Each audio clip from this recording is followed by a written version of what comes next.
नमस्ते दोस्तों, जेक्स चैनल में आपका स्वागत है। मैं हूं आपका हॉस्टल दोस्त हरजीत सिंह चौहान।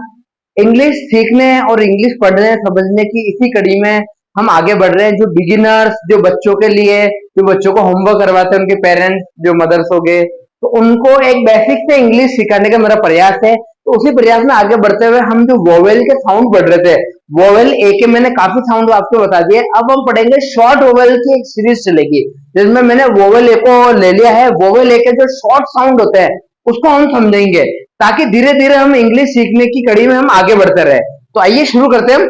सबसे पहले वोवेल साउंड में जो प्रोनाउंसिएशन स्किल है कि इसका प्रोनाउंसिएशन क्या होगा। शॉर्ट वोवेल ए का जो हिंदी में मैं अगर मात्रा की बात करूं तो ये आपके आई की मात्रा होती है, आई से एनक, जिसकी होती है दो मात्राएं। तो अब बच्चों को अपन प्रोनाउंसिएशन लिख के सिखाएंगे। ये एक थोड़ा सा अलग वे है जिसमें हम लिख के उनको उस चीज को पढ़ना सिखाते हैं। तो आइए देखते कैसे करेंगे अपन। जैसे ये देखिए, और मैंने आपको ये इन सबके अपन प्रोनाउंसिएशन लिखेंगे, ये जितने भी फैमिलीज है। तो शॉर्ट वोवेल में देखो, ये एटी फैमिली है। एटी फैमिली है तो एटी में अपने को क्या लिखना है। ए के लिए अपने को पता ही है, ये आएगा ए। ए के लिए मैंने लिख लिया ए। और टी के लिए अपन ने जो कॉन्सोनेंट के साउंड पढ़े थे, तो वहां से अपन सीखते हुए आ रहे हैं, तो टी का साउंड अपन लिख लेंगे ट। तो इसको पढ़ेंगे अपन, बच्चों को पढ़ेंगे एट। ऐसा बच्चा इसको पढ़ना सीख गया। अब आगे इसी तरह ये हो गया आपके सी ए टी, केट। सी का हो गया का। ए के लिए हो गई आपके दो मात्रा। ये ध्यान रखे बच्चे को दो मात्रा से समझा करके। और टी का टा, तो बच्चा पढ़ेगा इसको सी ए टी कैट। अब बी ए टी, इसका साउंड क्या होगा। बी का साउंड होता है आपके ब। ए की हो गई आपकी दो मात्रा और टी का हो गया आपके टा, तो इसको पढ़ेंगे बैट। इसी तरह आपके ये हो गया एफ का हो गया फ। ए की हो गई दो मात्रा, टी का हो गया टा, तो इसको पढ़ेंगे फैट। और बच्चे को इस तरह आप लिखवाए, प्रयास कराए, नहीं तो पीछे से जाके हम कॉन्सोनेंट के साउंड को भी देख सकते हैं।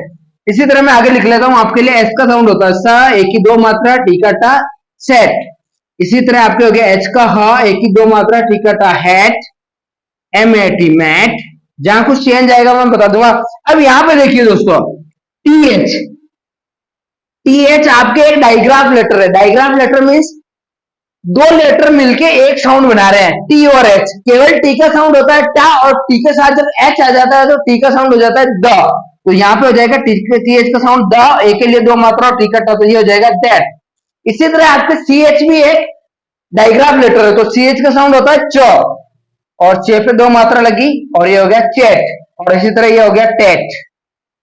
तो इस तरह से बच्चे को आप सिखा सकते हैं। मैंने आपके सामने एक एग्जाम्पल सेट कर दिया है।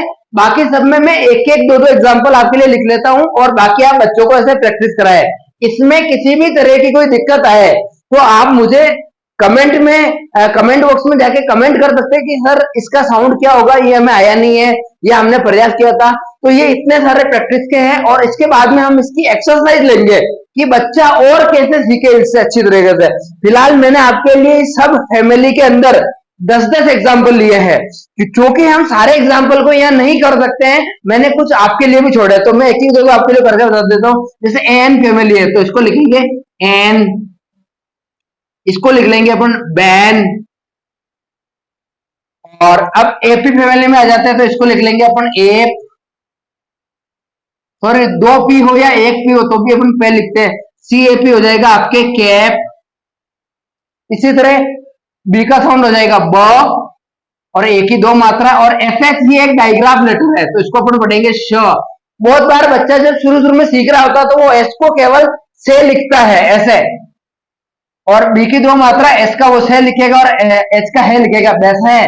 तो वो ऐसी गलती कर सकता है, तो हमें ऐसी गलती नहीं करवानी है उससे, उसको बार बार ये चीज बतानी है। आगे इसी तरह ये लिखेंगे सी एच का साउंड के, कैश। देखिए फिलहाल के सी के दो साउंड होते हैं, सा भी होता है और का भी होता है। फिलहाल हम उसको बता दें कि अगर सी के बाद ए आ रहा है तो हमें के ही उसको पढ़ाना है, क्योंकि अभी उसको डिटेल में नहीं ले जा सकते, क्योंकि ये सीखने वाली स्टेज है। तो ये हो गया बैश और कैश। बाकी के मैं आपके लिए छोड़ रहा हूं, ये आप जरूर करेंगे। आगे देखते हैं अपन। ये हो गया आपके लिए कैब। एफ ए बी, ये हो गया फैब, क्योंकि हमें इसके साउंड पता है। ये बी के, ये सारे कॉन्सोनेंट है। इसी तरह एजी फैमिली देख लेते हैं, तो बी का हो गया आपके भ, ए की दो मात्रा और जी का ग, तो बैग। जी लास्ट में आता है तो जी का साउंड गे ही आएगा। इसी तरह जी का साउंड ये देख लेते हैं, जी के बाद ए आ रहा है तो अपन इसको पढ़ेंगे गैग। अब एडी फैमिली देख लेते हैं, तो ये हो गया आपके एड, और ये हो गया बी ए डी बैड। फिर मैं आगे देख लू ए एन डी एंड, और बी एन डी बैंड। और इसी तरह देखिए ये सी के वापस आपके डायग्राम लेटर आ गया। सी और के का साउंड आता है क, सी और के मिलकर बनाते हैं क, तो बी का ब, एक ही दो मात्रा सी और के का लिख दिया अपन ने का। यहाँ पे बहुत बार बच्चे वही गलती करते हैं जो मैंने बताया, जो कि वहां बहस में करी। यहाँ बच्चे लिखेंगे ब और सी का भी उनको बताया क, और दूसरा सी का है क, तो वो बैकक लिख सकते हैं। तो बैकक ये एक गलत प्रोनाउंसिएशन हो जाएगा इसका, या वो ऐसा भी लिख सकते हैं ब स का, बैसक, तो ये भी एक गलत प्रोनाउंसिएशन हो जाएगी। तो ये इनिशियल स्टेज में इन छोटी छोटी बातों का हमें ध्यान रखना है। जैसे मैं एक और बताता हूँ, ये सी आर, ये आपके ब्लैंड्स है, मतलब आधा आएगा। देखिए सी का साउंड आता है क, और आर की मात्रा ऐसे आती है र, ये हो गया क्र, और ए के लिए दो मात्रा क्रय, और सी और के का वापस आ गया के, तो इसको पढ़ेंगे क्रैक। ऐसी छोटी छोटी चीजें उसको पढ़ना सिखाएंगे बच्चे को। तो ये बिगिनर्स के लिए बहुत महत्वपूर्ण सेशन है। फिलहाल हम इनका प्रोनाउंसिएशन देख रहे हैं। अब कोई क्या इसके अर्थ क्या होता है, तो हम अर्थों पे नहीं जा रहे हैं, इनके मीनिंग नहीं सीख रहे हैं। फिलहाल हम इंग्लिश को पढ़ना सीख रहे हैं। तो आप इसी बात पे गौर करें कि हम प्रोनाउंस कैसे करें इसको। ये प्रोनाउंसिएशन स्किल है आपके लिए। मिलते हैं अगले वीडियो में, जिसमें मैं आपको और बहुत सारी जानकारी बताऊंगा। जय हिंद, जय भारत।